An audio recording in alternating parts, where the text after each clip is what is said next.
The cellos movie शुरू होती है और हम एक लड़की को देखते हैं जिसका नाम नैन्सी होता है, जो अमेरिका से मैक्सिको आई होती है क्योंकि वो यहाँ एक बीच पर जाना चाहती थी जहाँ उसकी मॉम पहले आई थी जब वो उसके पेट में थी, पर अब उनकी मौत हो चुकी थी। इसीलिए नैन्सी उसी बीच पर जाना चाहती थी, पर नैन्सी को उस बीच का नाम याद नहीं होता। तभी वो ड्राइवर उससे कहता है कि वो इस बीच को जानता है क्योंकि वो यहाँ का लोकल होता है। फिर वो ड्राइवर उसे जंगल से उस बीच पर ले जाता है जहाँ पहुंचकर नैन्सी काफी खुश हो जाती है। फिर वो ड्राइवर उससे पूछता है कि तुम यहाँ से वापस कैसे जाओगी, तो वो उससे कहती है कि वो उबर से चली जाएगी। तब नैन्सी उस आदमी को थैंक्स बोलती है और वो ड्राइवर वहाँ से चला जाता है। ये बीच पूरी तरह सुनसान होता है। तभी नैन्सी देखती है कि वहाँ पर दो लोग पानी में सर्फिंग कर रहे होते हैं। ये देखकर नैन्सी भी रेडी हो जाती है और अपना सर्फ बोट लेकर पानी में चली जाती है। तभी वहाँ पहुँचने पर वो दोनों लड़के नैन्सी से बात करने लगते हैं, जिस पर नैन्सी उन्हें बताती है कि वो अमेरिका से आई है। तभी यहाँ पर बड़ी बड़ी लहरें आती हैं, जिसे देखकर वो सभी उस पर सफरिंग करने लगते हैं। नैन्सी भी यहाँ पर एंजॉय करने लगती है। वो काफी देर तक उसमें सर्फिंग करती है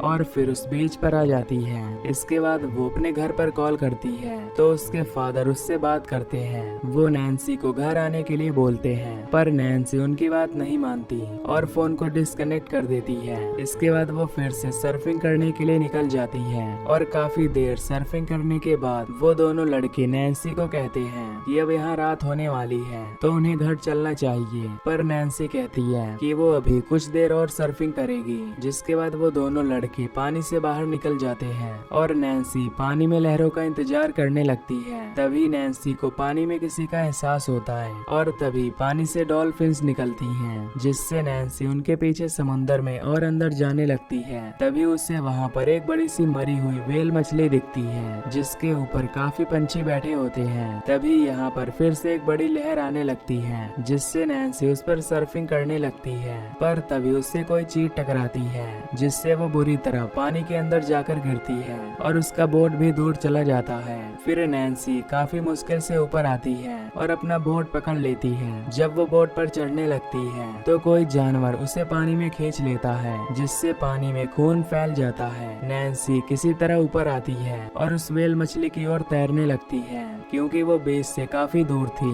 जब नैन्सी उस व्हेल मछली की ओर बढ़ रही होती है तो वो जानवर भी उसका पीछा करने लगता है, पर इससे पहले वो नैन्सी को नुकसान पहुंचाता। नैन्सी उस व्हेल मछली तक पहुंच जाती है और उस पर चढ़कर बैठ जाती है। उसका पैर उस जानवर ने काफी जख्मी कर दिया था, इसीलिए वो मुश्किल से अपने पैर को बांध देती है। इधर वो दोनों लड़के अब वहाँ से जाने लगते हैं। ये देखकर नैन्सी उन्हें चिल्लाकर आवाज देती है, लेकिन वो दोनों उसकी तरफ नहीं देखते क्योंकि वो नैन्सी से काफी दूर थे, जिससे उसकी आवाज वहाँ तक नहीं जाती और वो दोनों अपनी गाड़ी से वहाँ से निकल जाते हैं। अब नैन्सी इस सुनसान जगह पर अकेली फंसी होती है और कुछ देर बाद अब रात भी होने वाली होती है। नैन्सी उस पानी में चारों ओर देखती है तो उसे एक चट्टान नजर आती है जो पानी से थोड़ा ऊपर होती है। तभी नैन्सी देखती है कि पानी में एक शार्क बहुत तेजी से उसकी तरफ ही आ रही है। तभी वो उस व्हेल मछली पर टक्कर मार देती है, जिससे नैन्सी वापस पानी में गिर जाती है। अब नैन्सी उस तरफ बढ़ने लगती है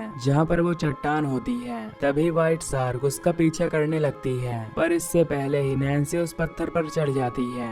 यहाँ पर एक पक्षी भी होता है जो उस टक्कर में घायल हो गया था क्योंकि उसका एक पंख टूट गया था और वो नैन्सी के साथ वहीं पर फंस जाता है। नैन्सी के पैर से काफी खून निकल रहा था, इसीलिए वो अपनी ईयर रिंग्स निकालती है और उसे उस फटे हुए मांस पर लगा देती है, जिससे उसे काफी दर्द होता है। फिर वो अपना जैकेट निकालती है और उसे अपने पैर पर बांध देती है। कुछ देर बाद अब रात हो जाती है। तभी वो देखती है कि उसका सर्फिंग बोट पानी में है। नैन्सी उस बोट को वापस लाना चाहती है। वो चारों तरफ उस व्हाइट शार्क को देखती है और फिर पानी में उतरकर धीरे धीरे उस बोट की ओर जाने लगती है। तभी वो सामने देखती है कि वो व्हाइट शार्क उसी की तरफ आ रही है। वो जल्दी से वापस आने लगती है और फिर से उस पत्थर पर चढ़ जाती है और उसके पैर में काफी दर्द भी होने लगता है। कुछ देर बाद सुबह हो जाती है। तभी नैन्सी देखती है कि बीच पर एक शराबी आदमी पड़ा है। नैन्सी उसे जोर जोर से आवाज लगाने लगती है, जिससे वो आदमी उसकी आवाज सुन लेता है क्योंकि वो उससे ज्यादा ज्यादा दूर नहीं होता।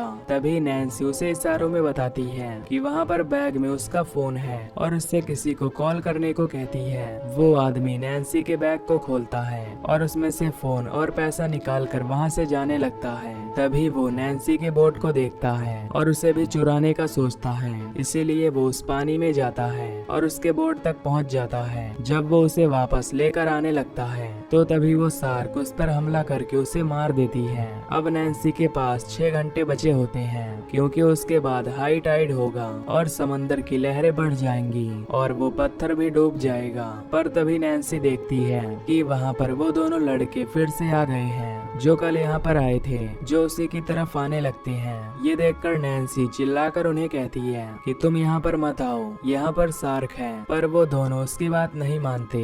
तभी उनमें से एक लड़की के ऊपर शार्क अटैक कर देती है और उसे पानी में ले जाती है। ये देखकर वो दूसरा लड़का नैन्सी की ओर तेजी से आने लगता है। वो नैन्सी के पास उस पत्थर तक पहुँच जाता है, लेकिन तभी शार्क उसे पानी में खींच लेती है, जिससे अब नैन्सी फिर से अकेली हो जाती है और उसके पास केवल आधा घंटा बचा होता है। अगर आधे घंटे में वो यहाँ से नहीं निकली तो हाई टाइड हो जाएगा और वो पूरा पत्थर पानी में डूब जाएगा। नैन्सी उस शार्क को देखने लगती है जो उसके चारों ओर चक्कर लगा रही होती है। फिर नैन्सी अंदाजा लगाती है कि अगर वो पानी में उतरेगी तो उसके पास केवल 30 सेकंड होंगे और 30 सेकंड के अंदर शार्क उसके पास पहुंच जाएगी। तभी उसे पानी में उसी लड़के का हेलमेट नजर आता है जिसके ऊपर एक कैमरा था। वो उस कैमरे को लेने का प्लान बनाती है और उसके पास केवल 30 सेकंड होते हैं। फिर नैन्सी तैरते हुए उस पत्थर के पास पहुंच जाती है जहां पर वो कैमरा था, पर वो कैमरा उसे नहीं मिल पाता। तभी शार्क भी उसकी तरफ आने लगती है और वो पत्थर के ऊपर आने की कोशिश करती है, जिससे नैन्सी उस पानी में गिर जाती है। शार्क उस पर अटैक करने आती है, पर नीचे नुकीले पत्थर होते हैं जिससे शार्क वहीं पर फंस जाती है। तब तक नैन्सी कैमरा लेकर वापस से उसी पत्थर पर आ जाती है जहां वो पहले थी।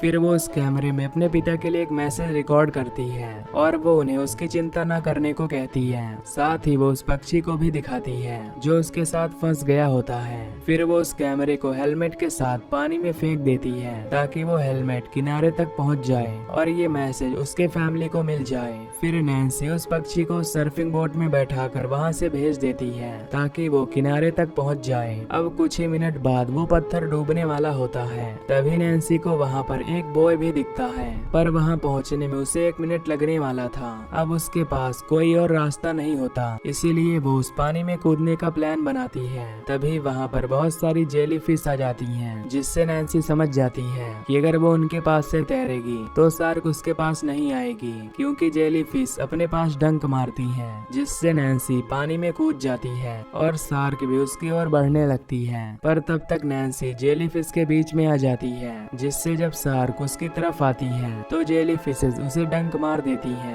नैन्सी तैरते हुए इस बॉय के जंजीर तक पहुंच जाती है जो काफी नीचे तक होती है। तभी शार्क फिर से उसके पीछे आने लगती है। नैन्सी जल्दी से बॉय के ऊपर चढ़ती है, पर तभी उसकी एक रॉड टूट जाती है, जिससे नैन्सी सीधा शार्क के ऊपर गिर जाती है और वो उस रॉड से उसे घायल कर देती है। नैन्सी जल्दी से उस बॉय पर चढ़ जाती है और शार्क उस बॉय पर हमला करती है। तभी नैन्सी को दूर एक कार्गो शिप दिखती है, जिससे वो उस बॉय में पड़े फ्लेयर गन से उन्हें इशारा करने की कोशिश करती है, पर तब तक वो कार्गो शिप वहाँ से मुड़ जाता है। शार्क उस बॉय को गिराने की कोशिश करती है। तभी नैन्सी देखती है कि उस मरी हुई वेल के पास काफी सारा ऑयल होता है, क्योंकि वेल के मरने के बाद काफी सारा ऑयल निकलता है। जब शार्क उस ऑयल से उसकी ओर बढ़ती है तो वो फ्लेयर गन को उस पर चला देती है, जिससे शार्क की बॉडी में आग लग जाती है, पर वो पानी में चली जाती है और अब वो शार्क काफी गुस्सा हो जाती है। वो उस बॉय पर अटैक कर देती है और अपने दांतों से उसे डिस्ट्रॉय करने लगती है।